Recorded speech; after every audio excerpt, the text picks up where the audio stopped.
I need to put my cards on the table before I deal with this story because I spent a good few years working in Armenia in a school in Armenia, and so I know Yerevan well, and uh, I've worked with senior Armenian politicians, um, and and I've been looking at this issue of Nagorno Karabakh for a long time. So the story now of Archbishop Bagrat Galstanian's renewed political activism, alongside his alliance with former Armenian presidents like Robert Kocharian, Sargassian, these reflect a deeply polarized moment in Armenia's political landscape.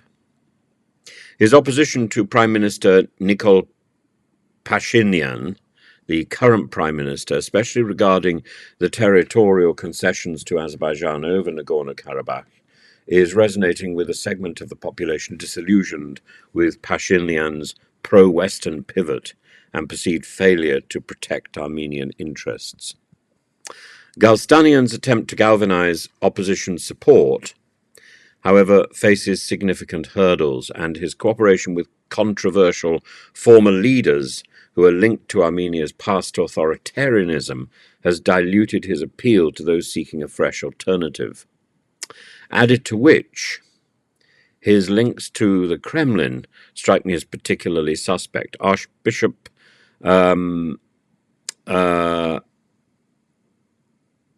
Galstanian has been criticized by other members of the clergy for his association with these figures, and that further complicates the situation. So I met quite a number of the Armenian clergy over the years, and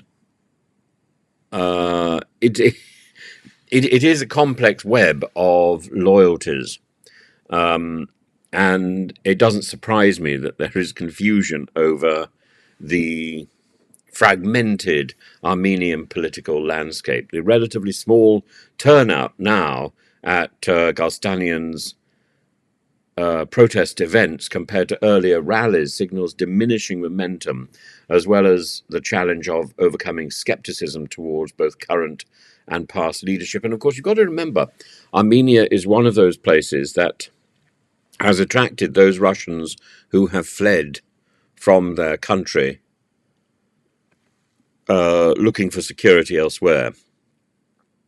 So there's increasingly anti-Kremlin activism in Yerevan. Meanwhile, the Armenian government's allegations of a Russian-backed coup, this plot, underline the complexity of Armenia's political stability. And while Russia has denied involvement, tensions have escalated as Armenia moves closer to the West and straining relations with its historical ally and former lord. And the revelation of a 3-month Russian training camp, Arbat, near Rostov-on-Don, the same camp used for the Wagner Brigade for potential insurgents, and the serious sums of cash, 220,000 Russian rubles per month. That's a lot of money, really, paid out by the Russian trainers, adds to concerns about Moscow's ongoing influence in the region and desire to destabilize Armenia. And these recruits who were trained outside Rostov-on-Don, I know Rostov-on-Don very well, these recruits, unlike Liz Truss, who was too stupid to recognize that Rostov-on-Don was a central Russian city, these recruits were apparently told their mission was to cleanse and save Armenia, to remove Pashinyan, and to install more Kremlin-friendly government. So far, these suspects are identified in reports which I think they haven't turned up in the Western media so far.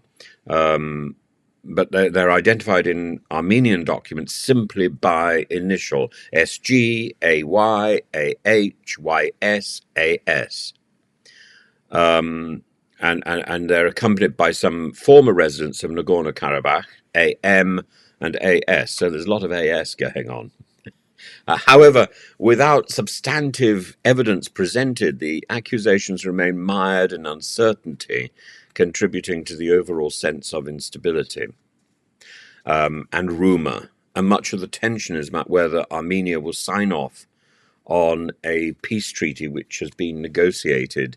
And so far, it's tacitly agreed to 13 of the 16 points in the Azerbaijani proposals, setting aside the so-called Zangezur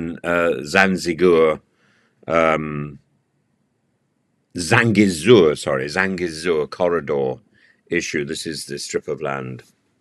And because of this, the Armenian-Azerbaijani peace process remains fragile, with key issues such as the Nagorno-Karabakh status actually unresolved, and the resentment of Russia's failure to defend Armenia's security often expressed publicly.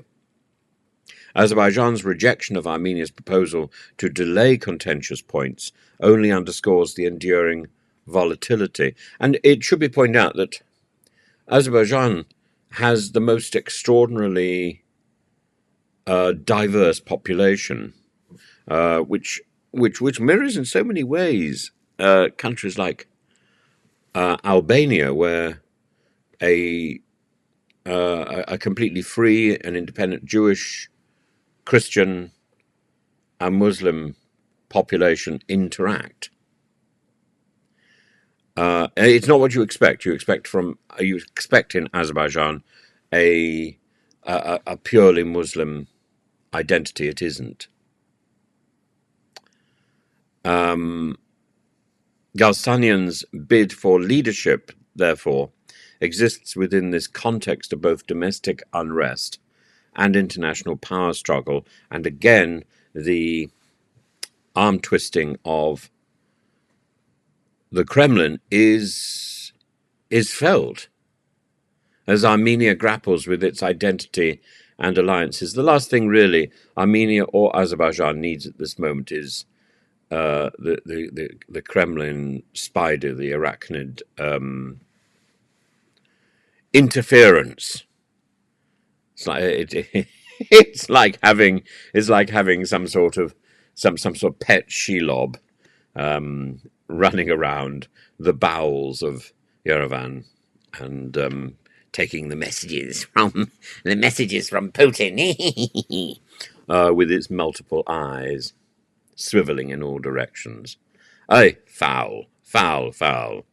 But I think my instinct is, without some serious boosting from the Kremlin, Galstanian's efforts are in the process of evaporating. So I hope that continues, frankly.